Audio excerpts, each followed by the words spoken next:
We are in power now as black people. So who do we still blame for Bantu education in our universities and in our primary, high schools and etc.? To still teach your children William Shakespeare in 2026. I know I'll be very unpopular for this, but I'll say it. We're here today to discuss a very special topic, and the topic that whether you're in the diaspora, whether you are in Kenya, Namibia, Botswana, is something that we should be listening quite intensively. The topic is largely about us as Africans, spirituality, and also Pan-Africanism. Do we know who we are? And also, he touches on he's also an author, he's a philosopher, he's a thinker, and it doesn't need any further introductions. Please join me in welcoming Re Joshua Maponga. Re Joshua, the arrogance of civilization thinks that everyone wants to look like it. And when you find people that are living their lives, you're judging them through your own eyes. Here we are now suffering with all diseases that are Western driven. We no longer have children. We no longer have family. And I think Botswana could be safer. But one of our biggest problems actually could be the old guards who deem themselves the custodians of the system. And you ask them, whose system? It is the colonial system. We forfeit and we lose an opportunity to experience a deep culture that has preserved itself and its sciences, and we become like tourists in our own history. Is it not painful for you to discover that the most written book in Setswana is the Bible? Almost every house has a Setswana Bible. Had those been engineering, mathematics, physics books in that abundance, why is it so important for the system to make sure that we have as many Bibles but as little engineering as possible? And then we wonder, why are we not developing?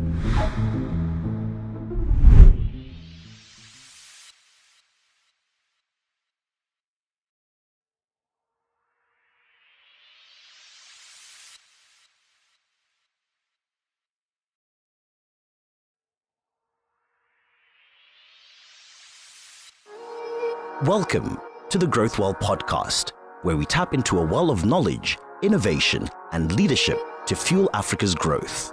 Here, we explore thought-provoking insights and expert knowledge that empower individuals and businesses to thrive across the continent. Whether it's personal development or professional advancement, our conversations inspire action and impact. This is Growth Well, where ideas flow and growth begins. Let's dive in. All right, here we go again. This is Growth Well Podcast. Welcome from Gaborone, Botswana, where President Duma is the president, for those that are not aware. We're here today to discuss a very special topic in my books. And the topic that whether you're in the diaspora, whether you are in Kenya, Namibia, Botswana, is something that we should be listening quite intensively. And I have a visitor who's coming here today to Botswana. We're at the verge right now of hosting the World Athletics Meet here in Gaborone in 2 days. And he's part of those that came here to try and rev us up here in Botswana. But the topic is largely about us as Africans, spirituality, and also Pan-Africanism. Do we know who we are? And also, he touches on he's also an author, he's a philosopher, he's a thinker, and it doesn't need any further introductions. Please join me in welcoming Re Joshua Maponga. He will tell us whether he wants to carry on being called Joshua. And Re Joshua, Greetings to you and all your listeners around the world. What a time to be alive. It is. There's so many changes that are upon our politics, our economics, and the conversations of the previous years are seeming to be coming into light. I just wonder if the young people are aware that the changes that are happening are quite significant. It will affect their children. It will affect the future. That we are here now. And we're about to expire now. Speak for yourself. But the direction in which the politics is going, the education we thought would prepare you with, it's no longer going to take you there. The curriculums that we made you read, there were no computers and cell phones and Wi-Fi then. Those books we were referencing to are defunct and totally expired. So it's quite interesting. I look forward to having a very wonderful conversation. Thank you. I'm also looking forward. Now, you just arrived, you just landed in Botswana. Was it this morning or yesterday? Yesterday, last night. And you've been in Botswana in and out, as you said, past whatever, 30 years or more. I just wanted you to just, as someone who's traveled, you just been, I think you said you've been to Burkina Faso, and I know you traveled Africa and the world, and you're about to go to the Caribbean. What is your take on Botswana, the people of Botswana? What has been your little summation of type of people they are? What makes Botswana very important to me and put the country on the map was the research on human civilization and origins. And then you would meet up with the Aborigines up in Australia and the Pacific Islands, the Tongas. You get into the Hadzabe people in Tanzania. Hottentots in the basins of Congo. But most importantly, you also come to talk about the Bushmen, the Khoisan in the south. Yes. And when you follow the history of the Khoisan in the south, they are responsible for the first form of writing for us in the south, as opposed to the hieroglyphics in the Great Pyramids of Giza and other pyramids, where the writings of the Khoisan are visible from as far up north as Tanganyika, into Kenya, into Zambia, Great Zimbabwe, all the caves coming right down into Botswana here, Namibia, parts of Angola, Hills and all that, down into the ocean in the Cape Town space. And then you would find, as it is always, that the African scholars come in late. But academically speaking, Botswana plays a very critical role in that we actually have a civilization that is on extinction in our own very eyes. Where at one time I was almost about to start a protest that can we just leave them alone? Like secure their survival the way they've been living with their wild animals and because in there is a science of life, it's medicine, it's moon trekking, it's a whole cosmology. It's another civilization away from what we are now calling civilization. And in the midst of us trying to put clothes on them, injections, sending them to school and etc., there are good things in that, but there's more wrong in that. Now we know that even if you're educated, if the bush can't heal you, if you can see where the wind is going, if you can tell the animal that has walked here, how educated are you? So Botswana for me plays that critical part. Botswana and Namibia, because we still have quite a number of families that are roaming freely. And when President Geingob, may his soul rest in peace, was still alive, that's one of the issues that I picked up with him. Because actually I took it very personally because I had walked past those places. And I said to him, what kind of a revolution can you say you're running? And if your armies, there's Namibian armies, and Botswanan armies, you're hunting these people, shooting them from Botswana side and from Namibia side. And these people are supposed to enjoy even the freedom itself. So yes, your freedom and your understanding of territories becomes so severe that you'll even disturb the... Have you not become the colonizer yourself? You know, Geingob was a big man. Yes. He loved... But he had me. A few weeks later, literally 1.5 weeks later, he called the president of Botswana. They met in Uppington, some quiet place somewhere there. They discussed, and next thing I hear that the borders between Namibia and particularly for those nations had been cancelled. And it was a celebration which did not appear on your newspapers. It was just no IDs, but the real underlying issue. Why I picked up that issue was specifically to speak to the indigenous organic people. So Botswana for me still holds that, and I hope the Minister of Arts and Culture could be able to hear what I'm saying. I hope the President can hear what I'm saying. But yes, let's move on with development. But there are some things that we don't need to develop, and things like indigeneity, and that we actually house one of these cultures and people amongst us. They deserve every amount of preservation that we would need. In the future, we will need this history. We will need this. Should the whole town burn and all these plants rust, the solution of our survival is in the knowledge of the herbs and the plants which those people still have. So, and it's unfortunately when knowledge goes away. It goes away with its people. And Botswana is very important to the ecology of the African knowledge system. So how do you then contest the thinking that leaving the San, the Hadzabe tribe, and all these ancient tribes in their own lifestyle, like in Botswana, there are still those that are still hunter-gatherers, in Namibia as well. And there are those that think we are being unfair and being very cruel, leaving them to still hunt, to still live wearing, they call it half naked in the Western books. How would you challenge those? Because indeed, those are still very much in existence in parts of Africa. The arrogance of civilization thinks that everyone wants to look like it.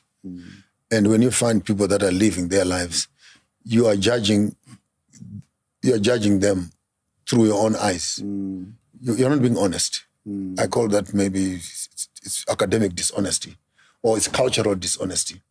Because should the American come right here and force all of us to become Americans, we revolted against same-sex marriages on the basis that you are telling us to adopt a culture. We're not saying homosexuality is new amongst us, but don't force it and make it policy. There are bigger issues that we're dealing with here, issues of land, issues of health, issues of... And for you to zoom into a non-significant issue and make it priority, it's not important. Should the African also stand up where he is right now and force the American to become African? The Xhosa men walking up to Britain and say, be British, I'm going to circumcise all your children. Of course, the whole city will be up in arms. You will start a civil war. These savages. With nothing to do with your culture, that kind of thing. So, so I don't want us to become too presumptuous to a point of where we become arrogant in our academic conversation, that we think that we feel sorry for them. You don't feel sorry for anybody. They are feeling sorry for you. Here we are now suffering with all diseases that are Western driven. We no longer have children. We no longer have family. We're all just socializing on social media and etc.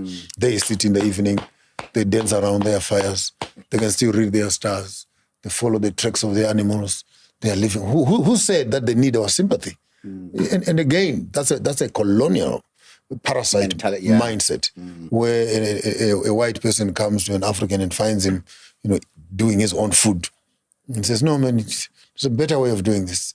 We've ended up in this rubbish of recycled GMO foods because they felt sorry for us. They felt sorry for us. And before we notice it, every story led to another story. Now to undo the whole process of sorry, it's a whole civilization and cultural overtake. Our culture has been overtaken. But how interesting that every time Botswana want to celebrate their culture, guess what they want to look like? Then we rewind. We go back. Then we wear the stuff. All of a sudden, so are we saying that our culture is only good for dancing? That's all we want to remember ourselves. Then our people dance around. And after that, okay, forget about it. And I think that's a commercial way of looking at culture. If I was in Botswana here, I would actually block off those places, get the young people in town once in a while, put them on boot camps, allow them to induct, so that they can appreciate. Those are doctorates, academic doctorates of data. Of life, yes. Of data, which universities in the world have not yet tapped into. Those writings, I mean, I spend lots of time in caves, and I get into those caves and I look at their drawings. I don't call them drawings, they're writings. The herbs that they were harvesting, the animals that they were eating, the ceremonies that they were the tools that they were carrying. And you look at it, it's a whole encyclopedia of a previous life, but harvested into an art form. Now, if we just take them as pictures and walk away and say, well, here are the Bushman paintings, I think we miss the science of the paint that they used for writing there. 5,000 years later, 10,000 years later, those paintings are still as they were written yesterday. For me, how about we find how they manufactured that paint? If we could paint our buildings using that quality of paint, how will our buildings look another 5,000 years from now? So it's not just paintings. For me, I look at the science of the paintings, the technologies, the materials that are used, And it's all there within our environments in terms of our habitat. Someone was actually telling me you mix that blackberry, huvu, and with a bit of blood, and then some herbs that are on the ground to come up with that kind of a paint. Now, that stands for hundreds of years, eh? These are organic paints. These ones that we're using right now, they're full of methane and petrol and whatever, and they cause asthma and many other side effects. So we forfeit and we lose an opportunity to experience a deep culture that has preserved itself and its sciences, and we become like tourists in our own history. Why are we blind to it, Maponga? I'll give you an example. I don't know if you've watched the National Geographic Pole to Pole. I watch quite a bit. Yeah, Pole to Pole. That's where Will Smith goes around the world, immerses himself in these ancient tribes. So he came to Botswana, to the northwest. It's called the Tsodilo Hills area, where we still have the ancient tribes. And he was, I don't know what the English word to describe it, but you could see he was in awe. Because he was there in the evening, he went hunting with them. He actually cost them a meal because he made noise when they were hunting for the kudu, and he ran away because he got excited. Oh, guys, I just cost you dinner. Guess what they ended up catching? They ended up catching a guinea fowl. Okay. And the guinea fowl, it was the father and the little son who he was showing him how to set up the trap. And he only caught the guinea fowl once. In the evening, they sat around the fire, making cooking the dinner. The whole family was sitting around together. And I was like, oh man. And then after that, after the meal, guess what they do? He was even forced to take off his shoes. Like, I'm not used to take off my shoes. And dance around They dance around the father. There was a grandfather, son and grandson, and I was like, and I was saying, what happened to our fun? I mean, that's fun. And that's daily, yeah? And they do that, they fun, they tell stories, and they what. And he couldn't believe it. And like you said, this is something which I'm now leading to. Why are we, as Africans, you talk to the Prime Minister of Namibia, as you said, about, and now Botswana, Namibia, there's free, use just IDs. Just joined us. These are just joined. Yes, I know Duma just went there. We'll talk about Duma in a second. But why is there reluctance to capture that from an African point of view? I mean, we talk about the Hazebe tribe. The American universities are all over. I don't know if you're aware. Researching and lifestyles and to address their own issues. The sieve that we were taught to use for academic purposes, it is too porous. It only picks up what the white man wants it to pick. And the rest of the information that is available falls into the cracks. We don't have academic institutions that have an interest in that. 2, we don't have corporates that are interested in investing into that. We don't have universities that actually have adopted that as part of curricula that could be studied.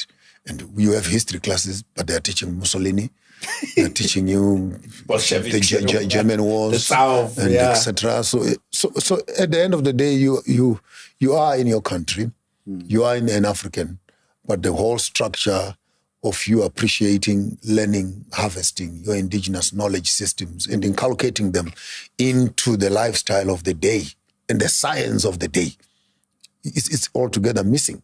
Now imagine when you don't respect the Khoi and the sun, the number of trees that they know in that language, the medicinal values of those trees, the water holes, predicting of seasons, movement of animals. Those are the best game rangers you can find for your tourism. Instead of walking people with guns and etc., here is a tribe that needs no gun, no bullet, no nothing. And they actually will tell you, lions stay there, leopards are there, crocodiles are over there. The big heads have migrated north, south. 6 of them are sick. We can see from the cow dung. One of them is broken leg. We can see it's dragging on the floor. And for me to look around and say I'm educated, and yet this old man has 10 times more than I know, I take off my shoes. I take off my shoes in ignorance. Because then you've just met real education that is practical, implementable. So maybe one reason why we don't seem to capture it would be that we don't have the tools to do it. Next, we've been told It's barbaric. It's not important. And thirdly, even for us to be called qualified and educated, it does not include that. Yeah. You cannot say you're educated and you know about the koi and the sun. But when they do it, oh hell, they get PhDs and 10 times around us. So I don't know how long it will take us to wake ourselves up from our own sleep and begin to put value where real value is. Great. Now, I've heard you comment about I like it when you say young, because I can relate to young, and I also felt like maybe I'm young as well. Because he's my age. Yeah. But how do you see Duma? And within the context of what Botswana is going through troubled times. You just hit it in the middle of the dropping and serious decline in diamond sales, the economy tanking now for the third year. How have you assessed Duma as the president during tough times? It's not even. I'll end up with Boko at the end. Let me start off with the plight of electing leaders. I've worked in the corporate space where we were selecting and appointing CEOs and directors in various organizations. It takes you time, 3 months, 6 months sometimes, doing CVs, checking profiles and references until you come up with shortlisting and then you appoint. You never go to the people in the organization to say, can you choose for us who will be the best CEO? You don't go to employees to look for a CEO. It is the board of directors and shareholders who appoint who they want to protect their interests. Why am I giving such a boring illustration? Because at the end of the day, it is us, the board of directors and the trustees, who know what we want. We have our goals. We have our target markets. We know our weaknesses of the previous CEO. We are writing a new trajectory on where we want our business to go. Then we go shopping for a person who fits into what we want. If we say our margin, bottom lines are bad, we want more profits, or we want to do expansion, we want to do new re-engineering, we want to open new mines, then you look for a person who has got the skills, a set of skills to achieve the things that you want. African politics, our disaster of all times. We go to the common people. I know I'll be very unpopular for this. I'll be very unpopular for this, but I'll say it. We go to the common people in the bush who can't read, who can't write. And we ask them to choose a president for us,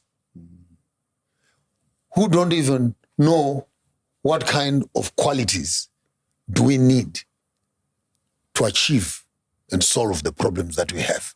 At the end of the day, we end up having loud politicians, poor implementers, because we think that slogans are equivalent to development.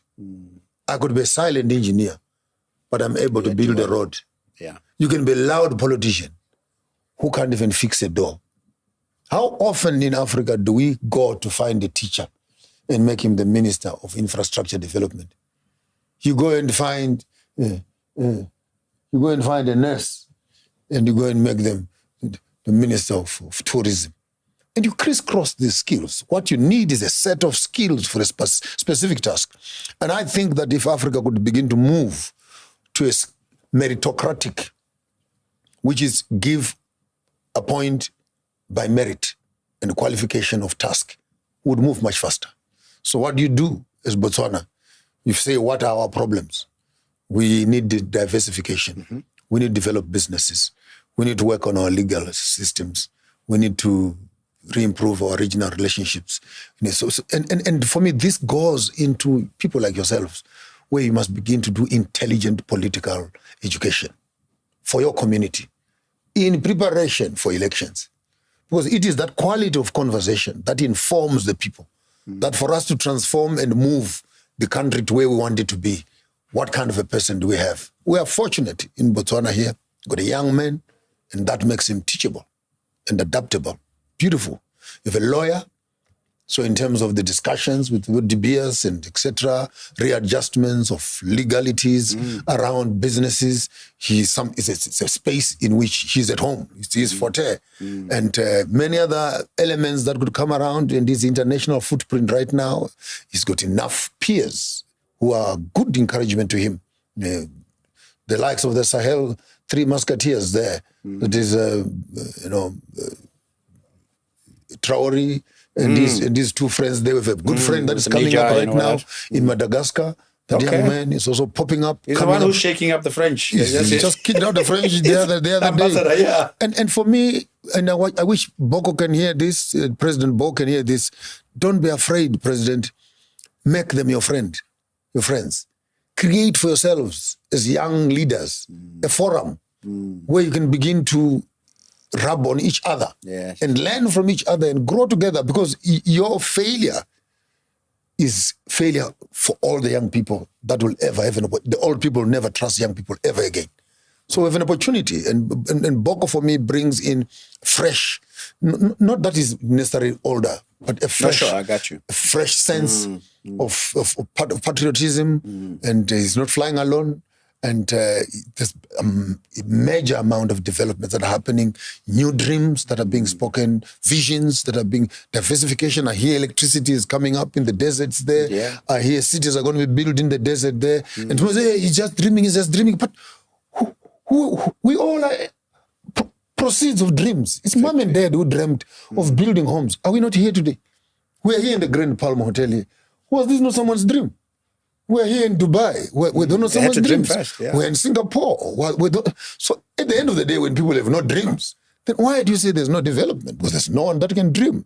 And the fact that he has seen it, let us give him the hands to implement. And very true story.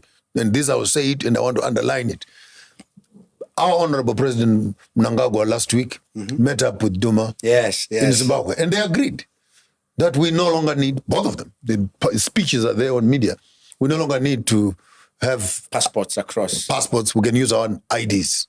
Now, the two presidents spoke and agreed. I flew in yesterday at the airport, and I said, I come here to qualify if what was said by the president is happening. But the lady was frank enough and says, we are not yet ready. Yeah. So there is a problem. That the vision of a leader and the execution of the vision is stuck in the bureaucratic system of colonized administration, where actually our own uncles and aunts who sit as directors and deputy directors and DGs in the departments are still crying. They want that stamp. Stamp.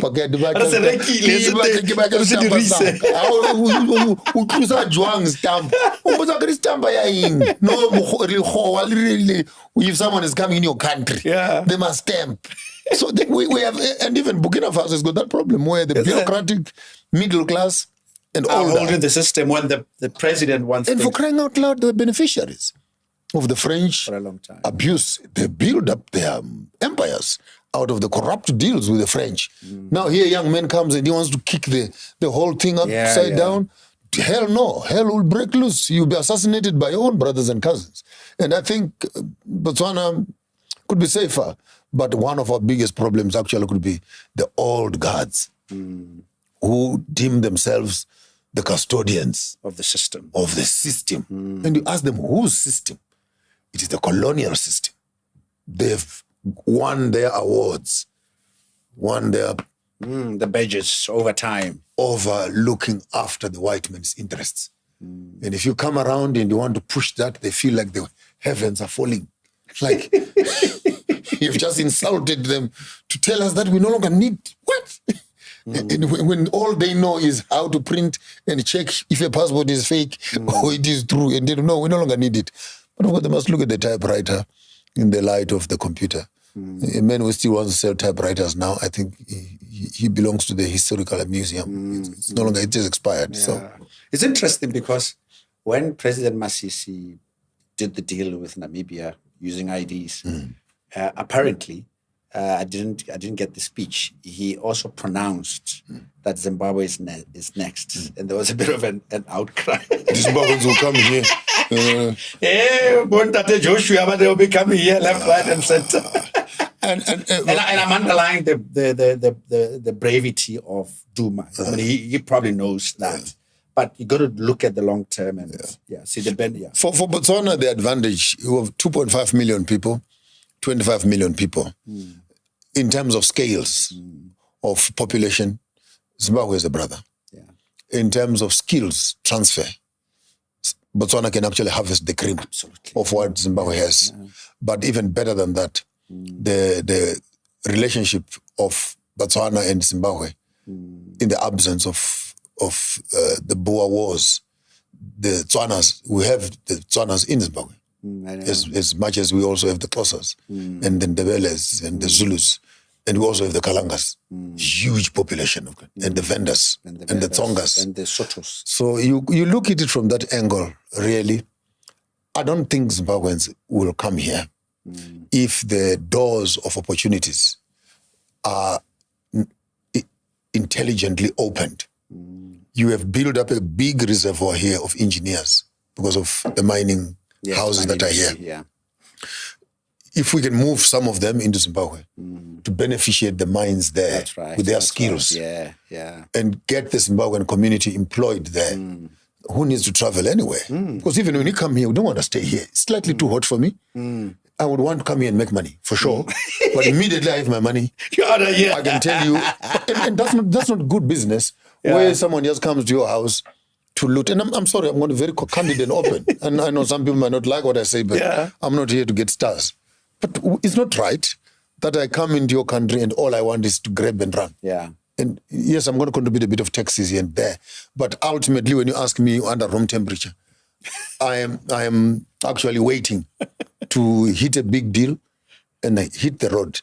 So how about if we create the environment where you can still make your money and go? But when it comes to really being patriotic, I think a regional strategy would protect us all. Where immediately when borders are open, you'll be shocked.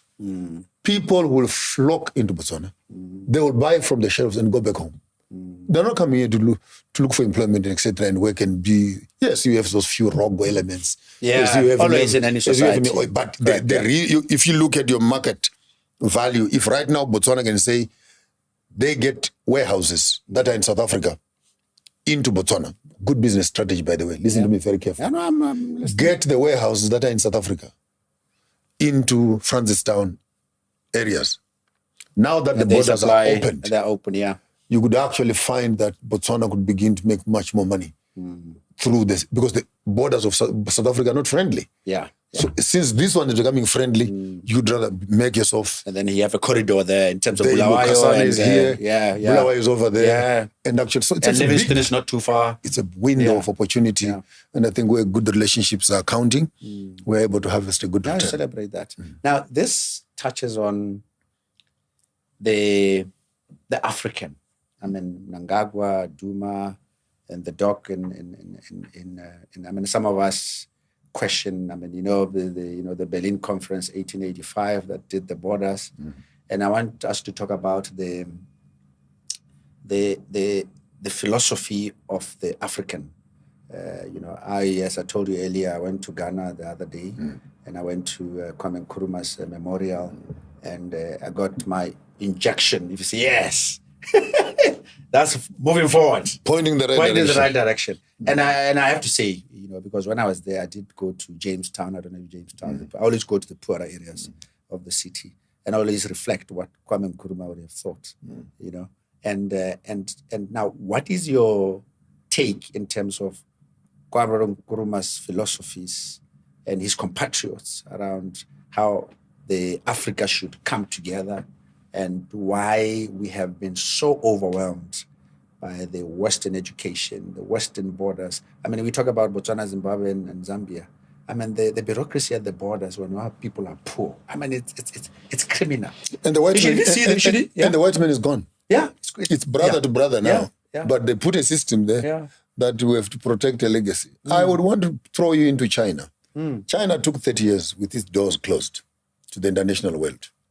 They bought machineries from Germany, yellow fleets from London, bought cars from Europe, and moved them into China, into their universities, into their industries. They told their engineers, break these things apart, break them apart, reverse re-engineering, create your own. By the time the Samsungs and the Apples came, Microsoft, it was too late. They became a manufacturing hub because they had mastered the art of how do you reverse your re-engineering, closing your doors from everybody, but allowing yourself to grow inside. Now look at the dangers of democracy. Democracy with this Roman Dutch law, which your presidents take vow to, binds them within the intellectual property laws.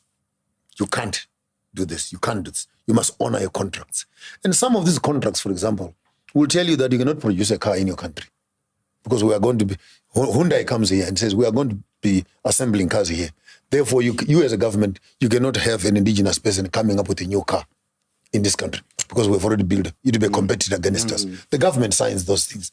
They are put on the shelf for the next 50 years. South Africa, the same.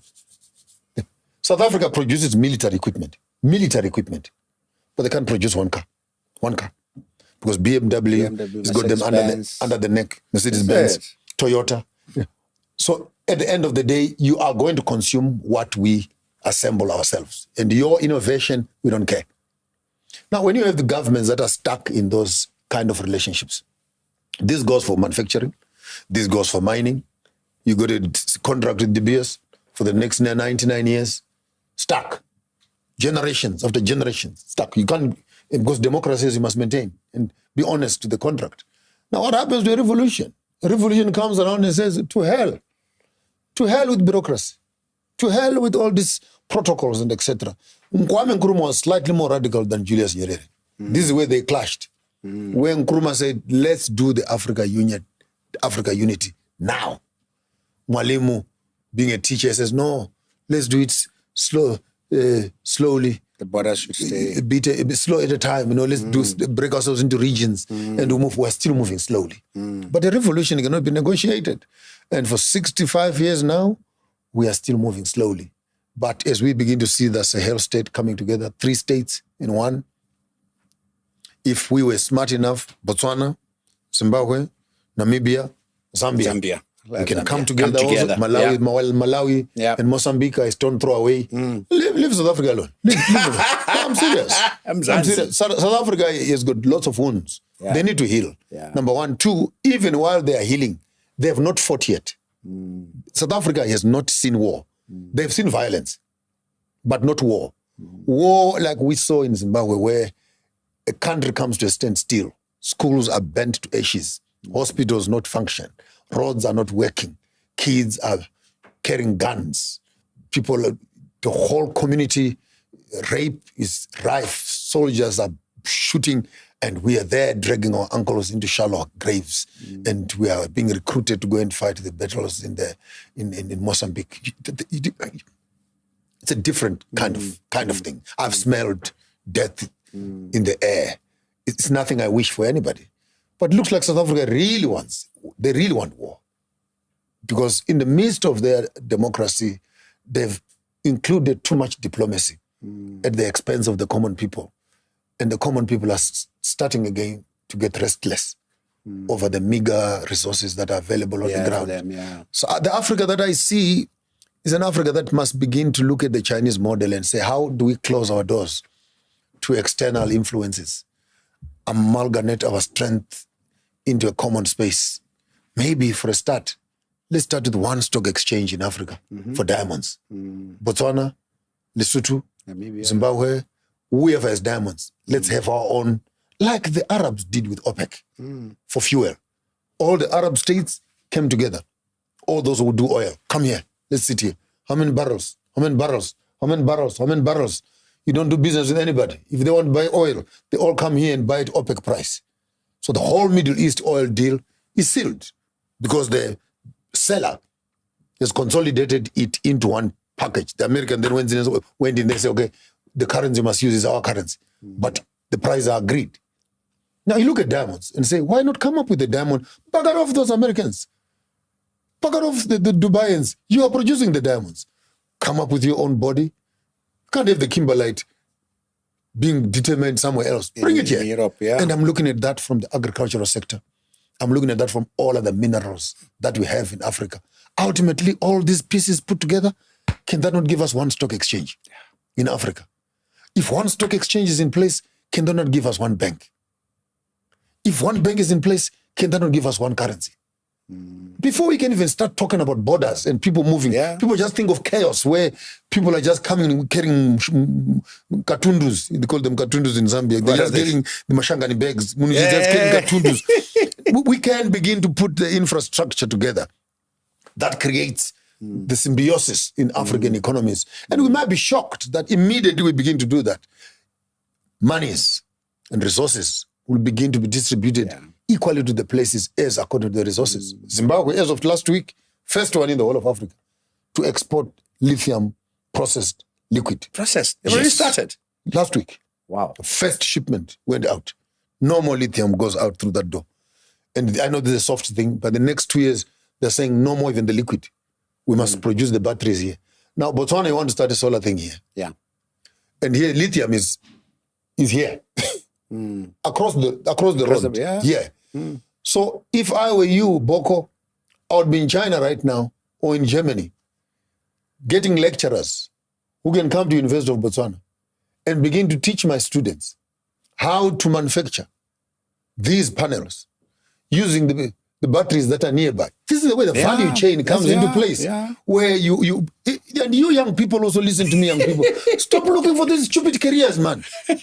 Look where the government is going. Look where the regional politics is going. Look where the industry is going. And then position yourself there. Right now, I can tell you that the industries of electricity, power, engineering, construction are going to start booming. Because immediately when the economies are beginning to do well, it's going to get busy. It's going to get busy. Baby. And here you are getting a career in some little flimsy, little white collar. So get careers that are profitable and that marry your government strategy, and you'll be able to find yourself in a good space. So Africa must start looking for its limbs like a human body, find where your hands are, find where your ears are, find where your eyes are. And this body sooner or later might want to start standing up and coordinating herself. That those who have oil like Angola, why must we be buying our petrol right now from Russia? 4,000, 5,000 kilometers away. Whereas you can just put a pipe between Luanda here, through the Chobe River in Zambezi. Zambia, take yours. Botswana, take yours. Namibia, Zimbabwe, take yours. Mozambique, take. Where is SADC? SADC is a toothless dog, man. I just see a beautiful building there. I don't know. You know what I mean? We've been discussing these things. I'm like, there's supposed to be a body that's supposed to be facilitating. If it was possible, I'll apply for a job there. Just give. The vehicle is there, but it's always running up and down the street carrying no passengers. If you hear what I'm saying, burning lots of fuel. We just see SADC. In the SADC, we don't even have a SADC bank. That's how sad it is. I'm trying to look for deliverables. That, like you said, something tangible that... We see the building. We see the building in the brochures. But we've not seen SADC doing developmental stuff, whether it is community-based, whether it is preservation-based, or it is industrially based, or it is economically boosting. It's just a place of taking pictures. Wow. And I wonder if maybe I'm wrong, those of you in SADC, with all we're trying to get them to the podcast to explain with that. All protocols observed. And they must not come and talk in English. When they come here, just say, take us to a project that you have done. Don't tell us SADC. Yeah. No. Some vision, what. Take us to your bank. Take us to your bank. If I was SADC right now, I would be producing weapons. Under SADC, with South Africa as the champion there, said, allow us to start producing weapons. South Africa is spending billions. Zimbabwe is spending billions. Botswana is spending billions. On what? On weapons. Why not take all this money? Stuff comes from overseas. Why not take all this money, put it into Denali in South Africa, and produce your own weapons and protect yourselves against each other? And against it sounds funnier. Because ultimately you may discover that there's no need to fight each other. Exactly. Let's use this because you're all eating. Yes. You're all eating. The gun you have, I also have it. So why shoot each other, you know?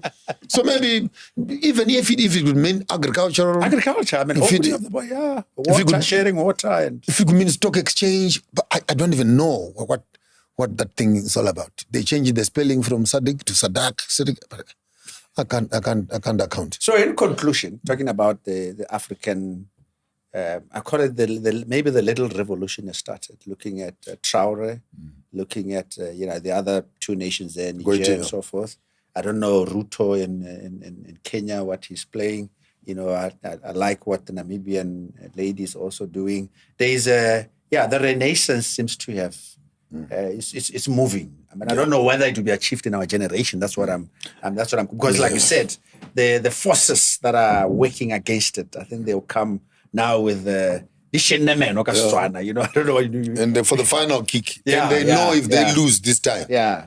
If like France in West Africa, it's fighting back, isn't it? To give you a more global picture, you start a war in Ukraine, which messes up the food.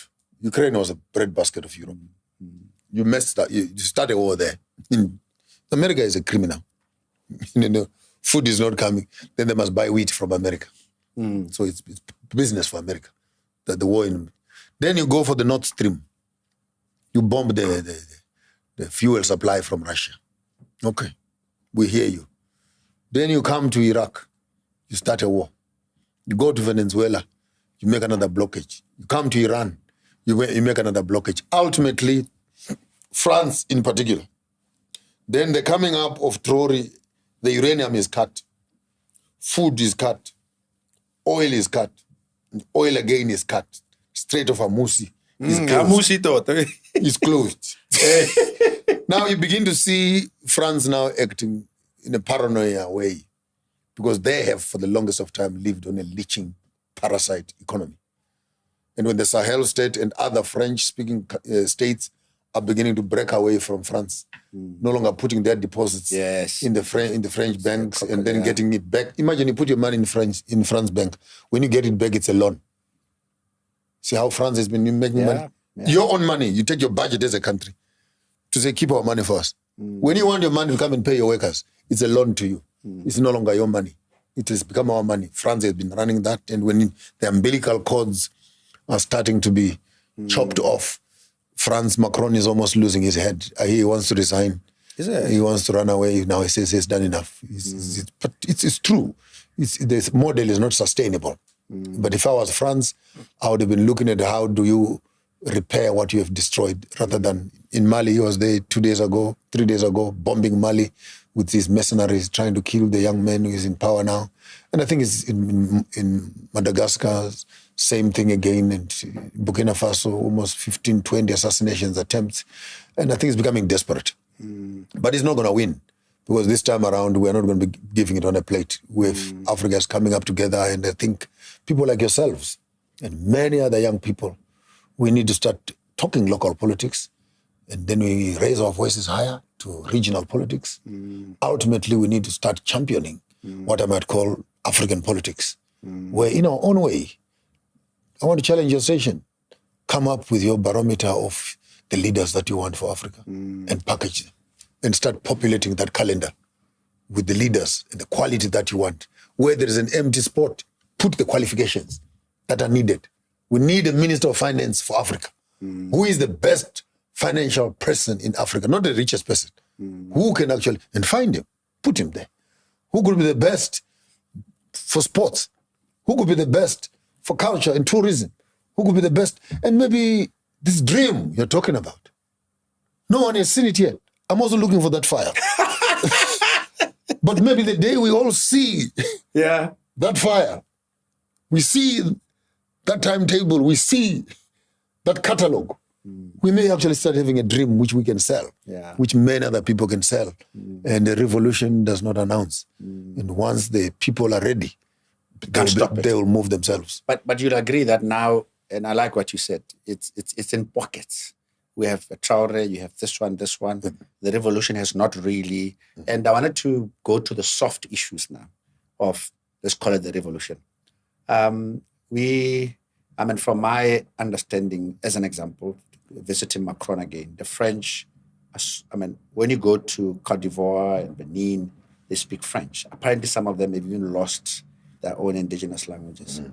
Apparently, from the reading and commentary, Southern Africa, a bit better. We can still speak our indigenous languages, but we still, like you said, we're speaking English now. Our kids can't speak our own indigenous languages anymore. In Botswana is very notorious. South Africa is very notorious. And I'm just trying to visit sometimes it starts with the education and the younger people and how we are infusing the Africanness, for lack of a better word, because that will make it a lot more sustainable in the future. So what do you think what we are doing? Because the president can do things, but if the masses and the education is feeding the old system, the curricula that is very Western, education. Our curricula in Botswana and what is still, we're joking about teaching Tsao of what. A lot of people don't know the history of Botswana or Southern Africa, but they can recite the Boston Tea Party of 1773. So how do you see those foundations as well? Like I said, on the softer side of feeding this journey. I met up with Matlonolo, yes. The guy from professor from South Africa, who wrote a mathematics book in Sesotho. The first book, mathematics book in Sesotho. I have the book. It's called Matlonolo. What's his name? And Professor, he passed away. Okay. But I have his book somewhere there. I walk into Kenya and Tanzania and I find science books that are written in Kiswahili. And the pass rates there are crazy in technical subjects.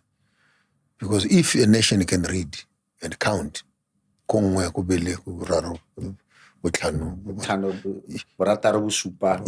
they can read, then what more do you want?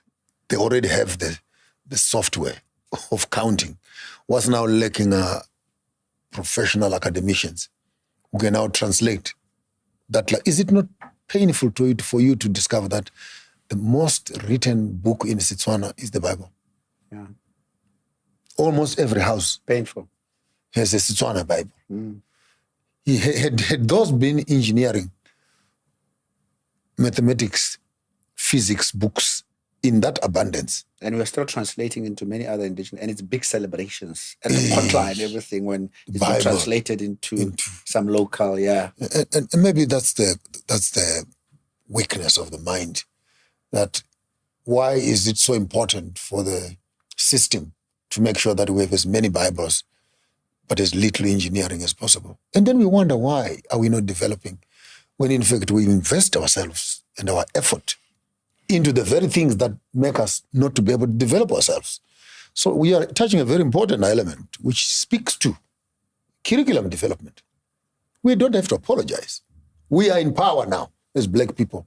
So who do we still blame for Bantu education in our universities and in our primary, high schools and etc.? Who do you blame? To still teach your children William Shakespeare in 2026. So maybe it goes to say again, the custodians of the system who have been taught that for you to be proliferated as educated, you need to have attained these standards, these unit standards. You need to have memorized these wars. You need to have memorized these poems. You need to know the dates of Hitler's birth and his death. Then you are called educated. Maybe that curriculum is expired also. We needed to go back and find out where we lose our children. This speaks to entertainment. What quality of entertainment and education is on our TVs and on our radios. Even now, with our softwares and our cell phones and etc., we have no excuse. We can translate. We can infiltrate these systems with our language, with our games, and create for ourselves platforms which can become very educational for our children.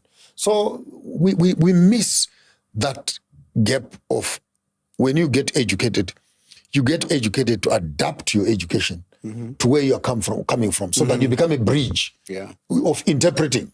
I mean, I've done theology.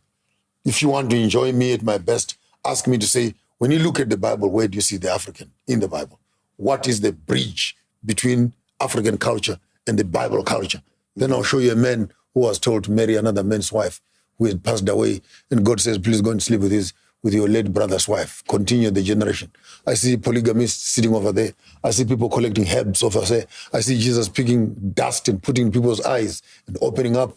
I see people sitting in the Egyptian pyramids and learning, and this is all our history. This is our history. And if you find people that know how to pay lobola, Abraham says, take my stuff, go and pay lobola for my daughter-in-law there. Abraham. Yeah. Then you can see, this culture are the owners of the text. But that takes knowledge of understanding both the culture and the biblical text, then you're able to build the bridge of understanding between the two. And I wish mathematicians could do the same. I wish doctors could do the same. Our mothers never used to get their stomachs cut. No matter how difficult.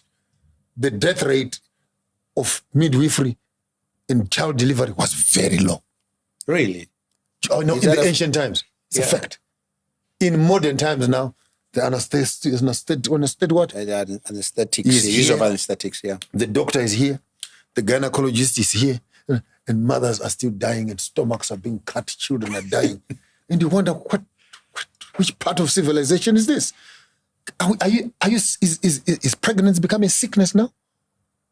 Cows and goats deliver every day in the bush. What are they eating? How are they living so that they can deliver nicely? Where are our doctors who, instead of rushing into cesarean section of the West, can go to the indigenous knowledge and medicines of the past and be able to bring up a good diet? No, when you are pregnant, you must eat more okra.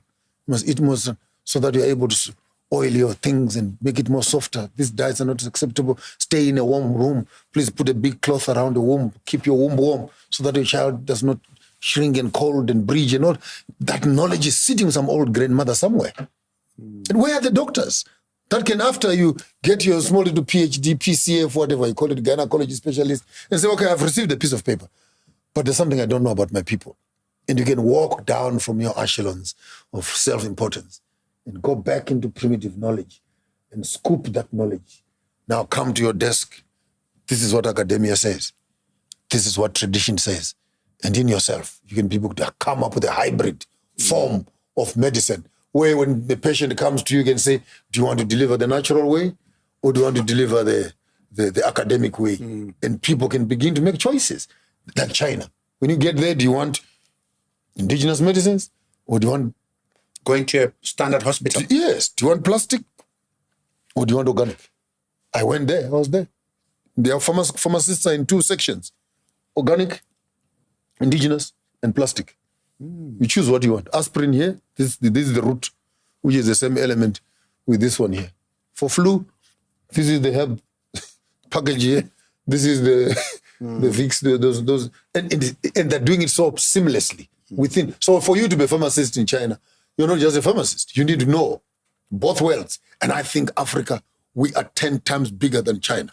All these bushes that are around us, our pharmacologists must come up with better solutions of how do we bridge that knowledge gap.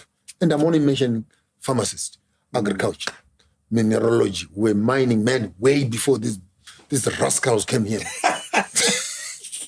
But where is that knowledge? Architecture is where saying the Bushmen, all these paintings and etc. Where are the scholars who can build bridges of knowledge between these colonial technologies and our indigenous technologies? We walk up to the river in the evenings, in the summers of African continent, and you look at the birds making their nests, and the old people can tell you, we're going to have a drought this year. And they go back and they look, we're going to have lots of rain this year. Why? Because there are birds that go to the river there, when their nests are too low, closer to the water, we're going to have a drought that year. And the rain is not yet fallen. When the nests are way up in the sky, they're telling you we're going to have lots of floods. How do those birds know whether there's going to be flood or there will be a drought? And by observing these birds, you know how to do your agriculture. Now that knowledge, who amongst us, who are geologists and who are not geologists, we not call them this, who do weather patterns? Yeah, meteorologists. Meteorologists. Where are you? Busy telling us in guest thumb sucking. According to the satellite. According to the satellite, we're going to have some good rains next year. You're lying, man. Go to the river. But I don't think you are saying are you necessarily saying we should slow down with science or come up with a balance of the two, that we've left our indigenous knowledge way down and then promoted and supported this? We just need to do a balance. Are you not saying we should abandon? Well, I'm actually enjoying myself because I'm looking at how old is this knowledge that we're leaving behind. Yeah. How many thousands of years has it taken us to accumulate this knowledge with our ancestors? Yeah, and it is organic, and it is indigenous, and it is applicable to the ground that we are in. This other knowledge, in as much as it looks fast and furious and easy to implement, it is still fairly new. Yeah. We are still now discovering the side effects of Ambi. Yeah. When our sisters' cheeks Started looking like maps of Africa. Only another 5-10 years from now will we know the effects of COVID and the vaccination of putting heavy metals into people's bloodstreams. Only few years from now will we discover the side effects of contraception and these tablets, and they've started coming out. Women are now having their limbs cut off, blisters and etc. And they were asked, there's no sickness anyway.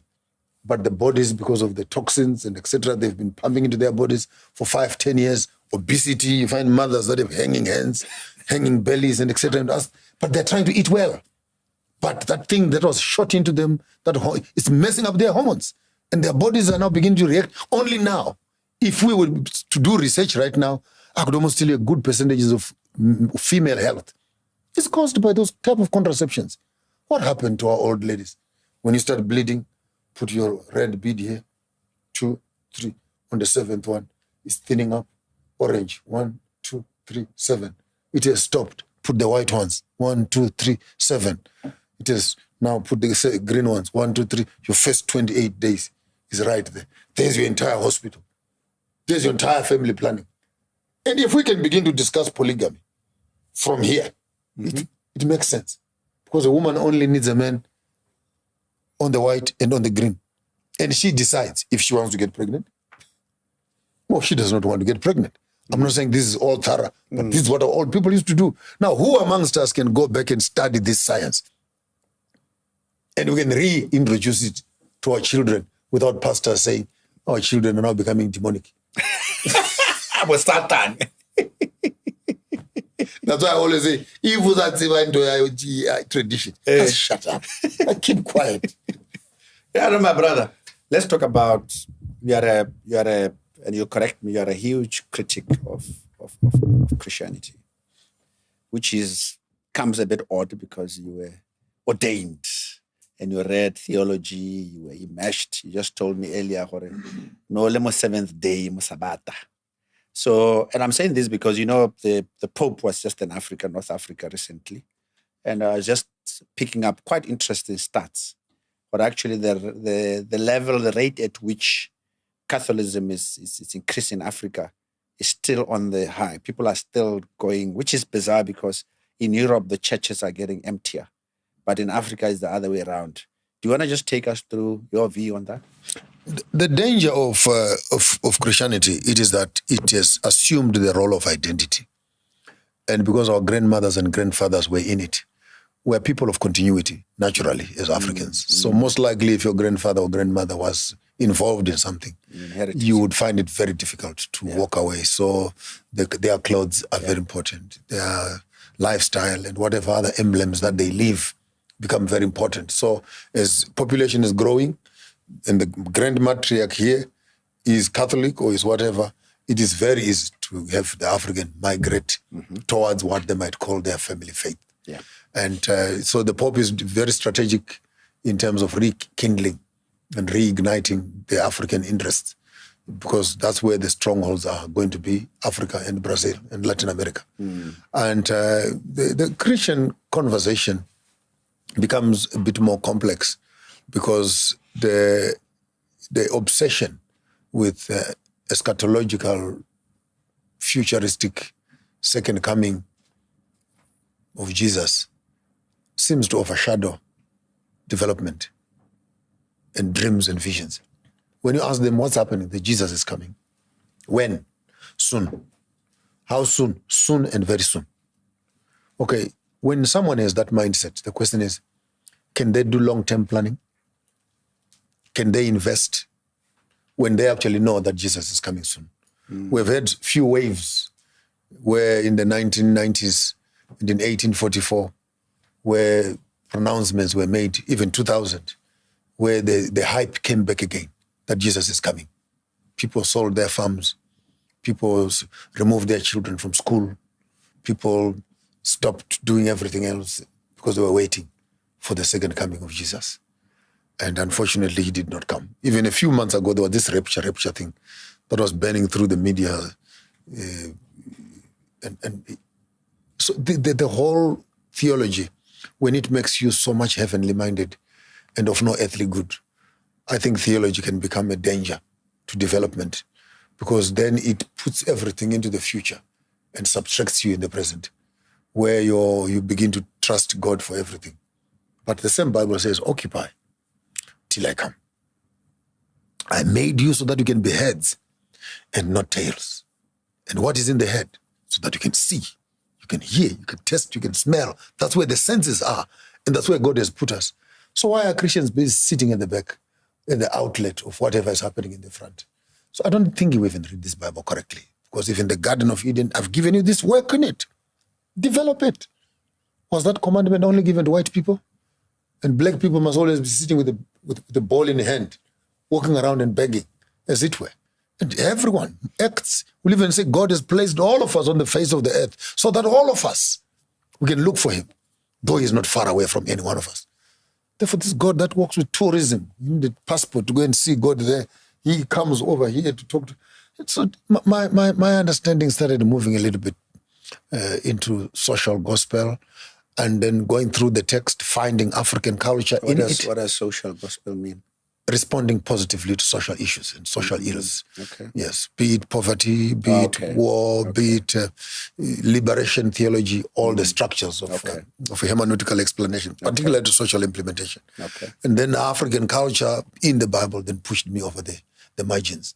By the time I did mysticism, the Buddhism, Hare Krishnas, and etc., and find that stories of immaculate conceptions started happening 4,000 or 5,000 years ago, before even the arrival of Christianity.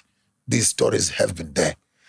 And so what is so particular and peculiar, and then Genesis threw me into the dustbin. Genesis, when Cain killed his brother, and God says, you've been condemned. Cain says, please, if you leave me to go, they will kill me. That word is the one that confused me. They will kill me. And I said, who are the they? Because what we know is Adam, Eve, Cain, and Abel. And Cain says in Genesis 4, they will kill me. And he went out of the garden in chapter 4, and he got married. Outside of the garden. To who? And his uncle Enos gets married to 2 wives outside of the garden. Then we begin to look at this thing and say, is it possible that the creation story of Genesis is actually God creating for himself a peculiar nation, but surrounding them are actually other nations that are in existence? Who wrote Genesis? Oh, it says Moses who wrote it, but Moses was not yet born.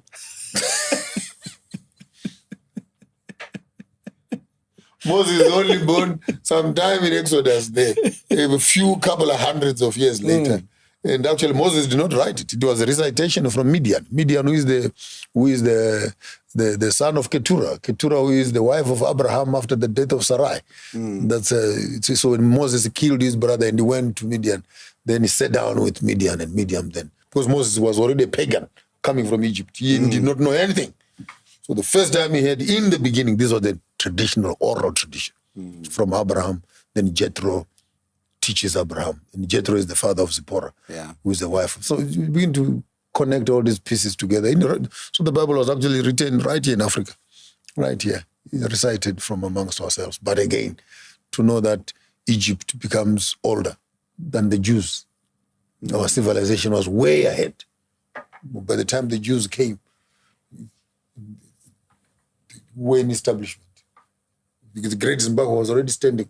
Maponga was standing. Dombo Shava, here in Masunga here, was standing before the Jews stood up in Jerusalem. Mapunguke, Nzalo Yelanga. And we come around and we allow young people who have no knowledge of history to tell us where. Was it through your immersion into Christianity and theology and the broader reading of understanding African culture and all that, was it part of the turmoil in your head that led you to rethink it? It is still happening. It is still happening.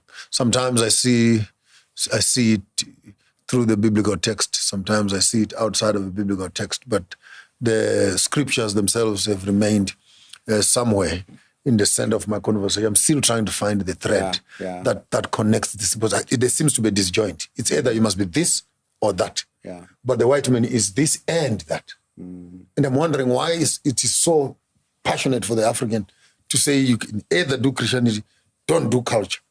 But the same one who's saying don't do culture, but why you want Mahadi? You don't believe in this, yeah? But we go to a funeral if you want to see a real African. Then all of a sudden, the whole Christianity thing is through the window. And but you don't need to have that schizophrenic two minds. I am there and there. These things are all connected. Here is Mary and Martha going to the grave on a Sunday to go and embalm and put oil on the body of a dead person. This is culture. On Jesus yourself, the same Jesus you talk about.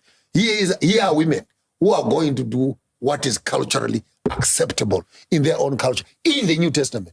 And you come around and say, hey, the dead man knows nothing. But it is being practiced right here. If a man dies and his wife has no husband, and God says, you as a remaining brother, marry your brother's wife, so that his children cannot be brought up by a stranger, and you leave the woman to become a prostitute on the streets. What is she going to do? 4 children later, and the brother dies. We're now mocking king. So who is going to look after those children? From somewhere else, different surname, must come and look after your own children. Then you talk about abuse, because that man is going to sleep with your children now. And history in the Bible has lived here longer. These dynamics have been discussed, have been argued, and solutions have been found, even recorded in the biblical text. Now bring a Christian and ask them to implement that. They become prayer warriors. Yeah. But I want you to simplify it because your, I don't know if I can call them teachings, or your around the Christianity, and it's especially young people. The older generation, as you said, they've been orientated, and they're not moving. Yeah. Because as you said, it's become a culture. And the younger people who are questioning in a state of almost chaos. They don't know what to believe. They listen to you. The next thing, a pastor comes to the house with the mother, and they're like, what? I mean, you said Jesus walked on water. What I'm saying is it's genuine confusion, because they said, I've done signs. There's nobody who can walk on water. And I want you to, for that confused young man in Africa, and I said this, and we discussed it earlier, how spirituality is so important to a people and a nation. The West have Jerusalem, that was their moral compass. The Chinese and so on, they had Buddha. Everybody had their own. And with Africa, we had our own. And with colonization, that was disrupted and changed and almost severed. So I just want you to talk to, because, we listened to you and we're like, how do you help the confused? And I'm saying this genuinely because that's part of social chaos or corrosion at the moment, because people don't know where the African true north is. I don't know if I'm clear. For a student, I don't want to throw big stones and then confuse the young people more. That's I would want to start off maybe by putting a bridge, which I might want to call an intellectual bridge between Christianity and culture. And I want to recommend the book of Genesis chapter 1. The difference between Maponga J's teaching and the gospel according to Maponga J and the gospel according to the pastors in your churches, it's vast. The difference is vast. Because the pastors in the church are telling you, in the beginning God created the heavens and the earth was formless and void, and the Spirit of the Lord hovered above the many waters, and God said, let there be light, and there was light. So let there be light. And it's done. You must know that God created the heavens and the earth. Do you believe that now? Yes, I baptize you. In my gospel, it's different. I start with Genesis 1 verse 0. There is someone who stands in the dark and has a plan for what he's going to do. Deal also with yourself standing in dark moments and plan what you're going to do. You become the author of the book of Genesis yourself. The creation of the world becomes the creation of your world. How do you deal with your darkness? How do you deal with your waters? What are your waters? What is underneath your waters? How do you separate your waters so that your land can come up? How do you now secure this piece of land so that you can plant on it? What kind of trees and plants, strategies can you put in place so that you can have an environment that is habitable? What kind of animals? What sort of wife are you going to marry on the sixth day? And what is your resting pattern? So then you look at the whole Genesis as a model of how do I feel. I've just finished writing a book, actually, which I think will be very intelligent. It's coming up shortly, 13 Principles of Unlimited Possibilities, where I've soaked my head into building that bridge as a model of initial thinking. So that once you get Genesis 1, verse 1 correctly, that I am the one who must speak things that are not yet to be. And the whole book of Genesis has to do with me constructing, building my life into the Eden that I want it to be. Then from there, I cannot hold you. What kind of commandments can you put into this garden? That's Exodus. What kind of wars are you going to be fighting in this garden? That's your Kings. What kind of songs are you going to be singing in this garden? That's Psalms. What kind of wisdom do you need in the garden? That's Proverbs. Proverbs, yeah. What kind of reincarnation? That's Matthew. So you don't have to abandon everything. That's the bridge that I'm saying for the younger students. Yeah. Because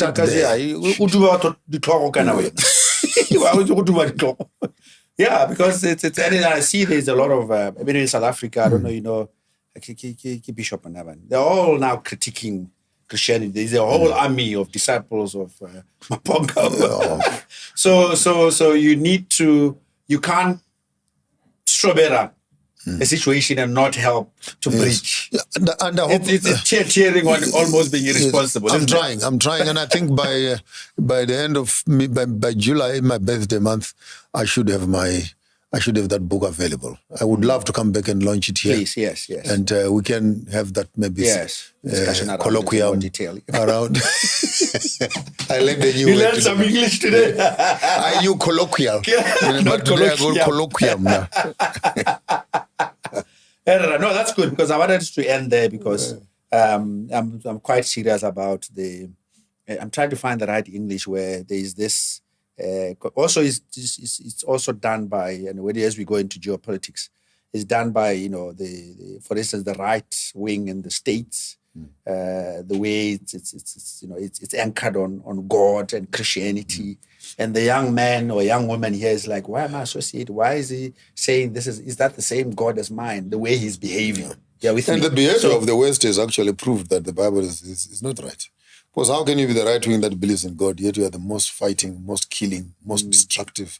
So what kind of God is that? Who tells you to destroy everybody else? And you say you're the right wing.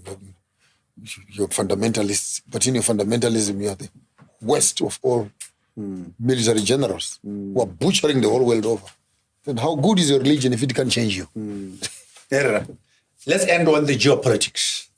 Now that you're talking about the current chaos around the world and the petrol prices. I was on a call yesterday with some people in Kenya saying the prices there, actually they got shortage. We were saying we went to a filling station, there's a shortage. So we have this very chaotic situation around the globe through with the Iran war, the Lebanon war, and how do you want us as Africans to interpret that, and how do we prepare, because it might not be the last? The Abrahamic faiths will include Judaism and Hebrew faith, will include Islam, will include Christianity.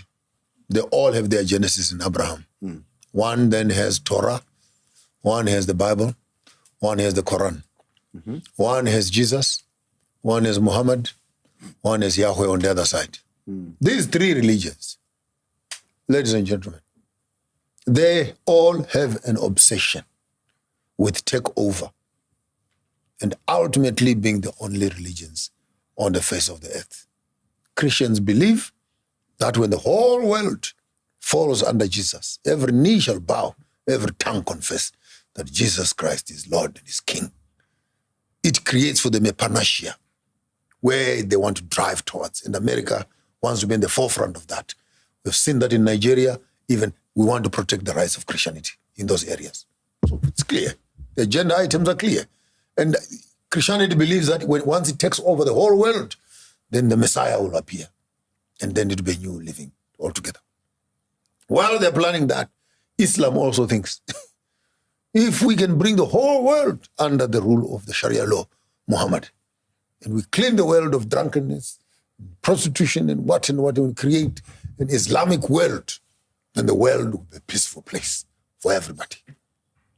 While they're busy dreaming and going to war to create that new world, Boko Haram, ISIS, Saudi Arabia, and etc. That's the agenda of the jihadists. While they're busy dreaming, then Hebrews come, the Israelis. We believe in Yahweh. And we believe that God has given us from the mouth of the Nile, that is in Uganda, to the ends of the Euphrates, that is in Turkey. You follow?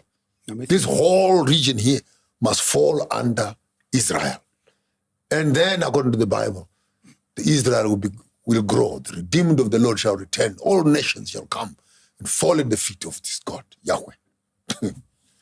Then if these three religions, one source, three books, one devil.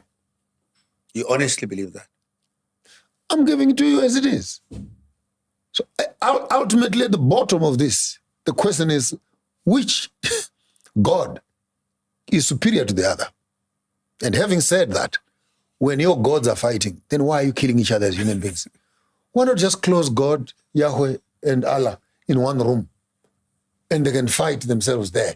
And whoever comes out will listen to him. Why are human beings fighting battles that belong to God? The international politics, in as much as we want to look at through the geopolitical hand, through the economic world, but when you begin to hear them talking, when you begin to hear the Netanyahu's talking, that these Palestinians are less than animals, they must be killed because even their children are going to become terrorists also. This world was given to us. We don't fall under the jurisdiction of the Bible. We are above the Bible. We are the chosen and the remnant, and no one can tell us anything. Then you begin to understand how they look at you as a black person, how they look at the Palestinians, how they look at the Iranians. And similarly so, when the Allah Akbar, when the Islam man comes, Allah Akbar, nothing can stand on their way. They also want it their way. And Christianity now through America, they think that they are doing God a favor by killing all those who refuse to obey to this. So there is a religious, spiritual element to global politics. Mm-hmm. There is also an economic policy, but economics is a servant of spirituality. Because ultimately, when you are economically well, who do you tell, which God do you tell to celebrate your success? Mm-hmm. So I believe this multi-layered way of controlling the world, of course, the New World Order also comes into play as they're trying to marshal into a cashless society, the branding of people, the chipping of people. It's now a big debate. We're not talking about it, but lots is happening. The Epstein files have brought in other scary files that you can notice there, that even in the MNRs and these injections that Epstein put his DNA in some of those things. So maybe with more Epstein people...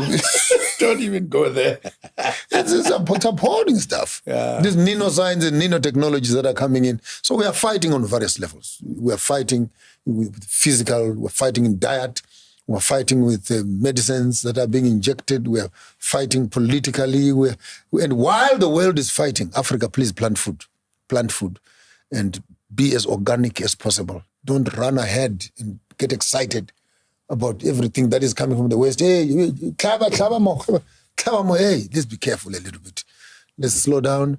And hence I'm saying maybe the Khoisan could be some of our solutions to some of these problems. Let's start going back there and pick up some solutions of how they used to do it in the past. Maybe we could preserve ourselves.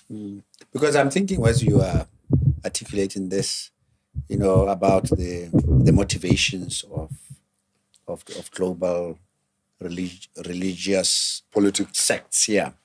And here I'm thinking of, for instance, you have, there is a young man in Masunga with his Bible going and the preacher is talking about goodies and he's feeling good and goes home. Similarly in Mutari, in Masehu, you know, very simple African people, and the almost scary picture that he just painted. I mean, what do you think they should do? I don't even know. You know what I mean? I mean, they're sitting there, they go home, they just had their church service, and the preacher just, religion consoles. Even from research, religion, spirituality, it's a big component of happiness. You know, people who do that are happier than those that are irreligious. So it's a very important component. But how do I think about those very simple people going in their life with their grandmothers, you know, well-used Bible, actually. And they're happy there. Luke 2 verse 52 will then say Jesus grew in body, in mind, in love, in harmony with God and with men. So we have a 4-dimensional growth, which is consistently mentioned, that even the young people themselves must consider that their growth must not just be on social piety, social easiness. There must be a mental development. There must be a physical development. There must be social intelligence and a spiritual growth. And ultimately, the very book that they are holding, it also says, in the last days, knowledge shall increase. The love of many shall wax cold. So in the increment of knowledge, the question is, where are you going to fall in are you going to fall in the trap of ignorance when there's so much knowledge that is coming up? And that knowledge, when it comes up, what does it mean for the simple-minded? And by the simple-minded, oh, shame. They are the firewood in the day of trouble. They are the first casualties of war. Because in the midst of their ignorance, they will not be defended against their own ignorance. They will be burned on the stakes because of ignorance. And God says in Psalms, worship God with understanding, in truth and in spirit, as John would later on highlight. Those who worship Him must worship Me in truth. What is truth? What is not? What is fact? So do we want people to worship out of ignorance, or do we want them to worship out of knowledge? And if we knew what knowledge that I now know, maybe I can make a declaration on your show for the first time. When you hear that He's over there, don't go. Mark that verse. The other one says, for the kingdom of heaven is in you. Mark that verse. Then the other one says, your bodies are the temples of the Holy Spirit. Mark that verse. And the other one says, I don't dwell in houses that are built by men. Mark that verse. Then who are you? You are the venue in which that which you have been told is outside is in residence over here. Don't go there, looking for that which He has actually said it is in you. Then Psalm 82 closes it up. Know ye not that you are gods, but because you don't know this simple fact, you're going to die like common men. What more can I tell you? Now, what more can I tell you? Yeah, no, I got you. I said it earlier at the talk, that, and this is now personalizing it to you, because I talked about... You have some water somewhere? Yeah. And then in where Christianity was pervasive in Europe, you know what happened to Galileo? Just what he said. You know, saying that the earth is not the center. He was killed by the church. Yeah, you know, and he was under house arrest and all that. Spinoza, Baruch Spinoza, the Jewish chap who started questioning, you know, he was excommunicated from his community. So what I'm saying, I'm personalizing. Me too. I was chased. Yes, I was chased out from the church. Yes. Well, you can't blame me. Which is very healthy. But how has all this settled? I mean, one thing that you and I have to have a date is that I would like to have you there, and I would like to have a Christian bishop or a father on the other side. At your own and we have yeah, exactly. I'm looking forward to the sparks. Yeah. So because, you know, how has it been in terms of, especially with a very staunch Christian base in Africa? Have you been chased out of venues, or how has it been? It's a long story, man. My heart is a graveyard for many people's mistakes. And I would not want to run around life reciting the failures of systems on dealing with me. I have forgiven them. Yes, I've had confrontations and altercations with various, but this was when I thought that I had the right to be there, and I was forced to do things that I didn't want to do, and was marginalized, I was humiliated in some spaces, but I later on grew up to discover that it's not their problem. It's my journey. It's my journey, and it is my life that I'm living. It's my questions. When I was young, I accepted everything. I became old, I questioned everything. And it is in that questioning that I have started actually to have more meaning to life. I'm slightly more happier now. Oh, really? I've lost many enemies, including the devil. He's no longer my enemy, including Christians, including Catholics. Because when you are born, you're just told, like you are Satan. It is a mark of the beast. And you wake up in the morning already with a bag full of enemies that you can't account for, because the system has already told you to hate them. And I wake up one morning and I discover Muslims are okay. Buddhists are okay. Hindus are okay. Krishnas are fine. African indigenous are okay.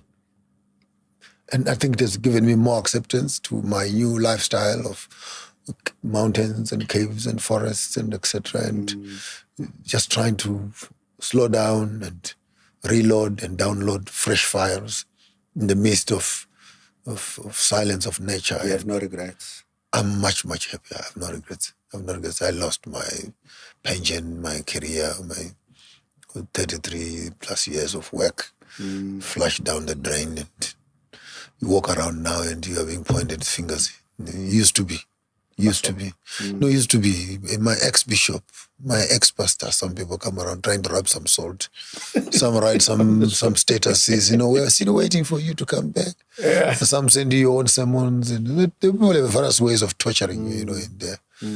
But I've lived a full life. Full life. I'm writing my own Bible. We're on chapter 450 now, 4950. There must be a mistake. You can't say chapter 400. Yeah. What are you saying chapter 400 or page 400? Chapter. So it's going to be the size of the Bible. It's a compendium. It's an encyclopedia. It's somewhere here. The gospel according to Maponga. The very gospel, the very things I'm telling you now. Where after I'm dead, I think my mouth is shut. Finally, scholars will be able to pick up my works like they did with all other scholars in the past. And then people will start going through what I'll have gone through. Maybe like Galileo, another 100 years from now, other young people will be saying, this is what happened to him. Yeah. But I've accepted my fate. And I'm happy. Okay. And as we end, just to share, you had another book that you wrote. You want to just share with our audience? Yeah, not one book, man. I've written a dozen books. Yeah. Any prominent ones that So You Want to Be the Master was a blockbuster. Find Your Truth, bestseller on Take a Lot. And Women in the Kitchen, Contested Ground, African Questions, African Solutions. I've also done Shopping Skills, Preaching Dynamics, and another 5 or 6 are still waiting on my table. But yeah. You've written a couple. Quite a couple. Yeah. Any interest from academic universities, global or otherwise, to actually house you? Going Places in the Spirit was picked up by the University of Massachusetts as a book for their graduate students for theology and African studies and stuff. So they ordered 15 copies. I sent them. And I was just laughing. If you are ordering books from me to do your graduate program, then who is the graduate? They had to review my book for their PhD, but it's fine.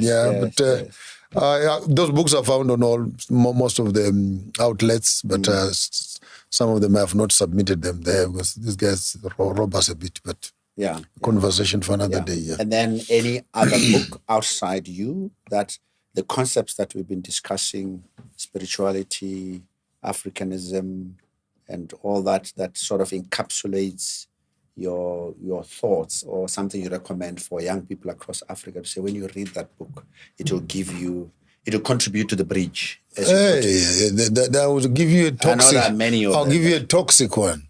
How to make a black man a Christian. Go find that book and read it after hours. It will sober you up a bit. And how to tame a black man and make him a Christian. Yeah. Who wrote the book? Some American. Yeah. Yeah, but I think mess you up big time. It's a good bridge. It's a critical book. And if you are more into philosophy than how Africans civilized the world, books. There's another nice one by Ngugi Otiongo. That would be Decolonization Project. Decolonization of the Mind, It's a beautiful work. The Capitalist Nigger. It's another good work. But classic of them all, The River Between. In the River Between. Ngugi Otiongo, yes. And Things Fall Apart. Yeah. I'm rereading that one again.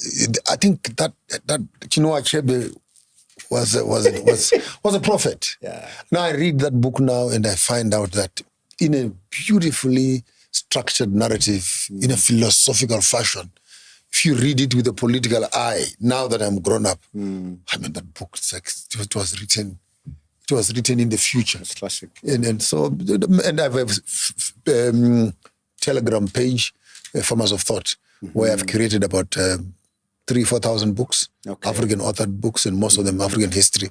So it's a free platform, and most of the books I've put them as e-books there. Yeah. Students can just come in, download and read. Yeah. Okay. No, excellent. Ra ke a leboga. Kuleboga nna gore ke nna mokorekolo montšo mo nkara o matshwenye gore basotho ba bona ba tshaba ba re ke jang motho bona ba ja transport. I can imagine now if you had to do that poetry in Shona, it must be terribly. Ndini Maponga je shuchi garamboko vudzijena. Zvigwe zvitedza zvinopigwa naona mangu ari pedo ntamba nazvo. Mutambo ruparo ware wira miti yasoso vakaramba kurima vakarima unochema newe. Ndimi mane mazha kumagaro chiramba kusesera mpona ngo kuba. Chirana vana vevanje makumbe mwana kusendiwe shano. Zvigwe zvitedza zvinotedza vari kuri pedo ntamba nazvo. Wira miti yasoso zvawonekwa. Ndaboka mdala. Nduri wonga manda. Thanks for your time. I really appreciate it. Guys, there we go. Very classic and different type of conversation, as you can see. Deep thoughts on spirituality, deep thoughts on our Africanness and what it means, and how we should really revisit how we see the world from an African perspective in an authentic manner. So I hope this, you can see, very authentic man playing. What's the name again of the? What's the name again? Mbira. He's playing an mbira, which is a traditional music instrument, and he plays it so well. It's just amazing. So thank you very much, and do what you need to do in terms of sharing this wisdom with the rest of your network. And we'll see you next time. See ya.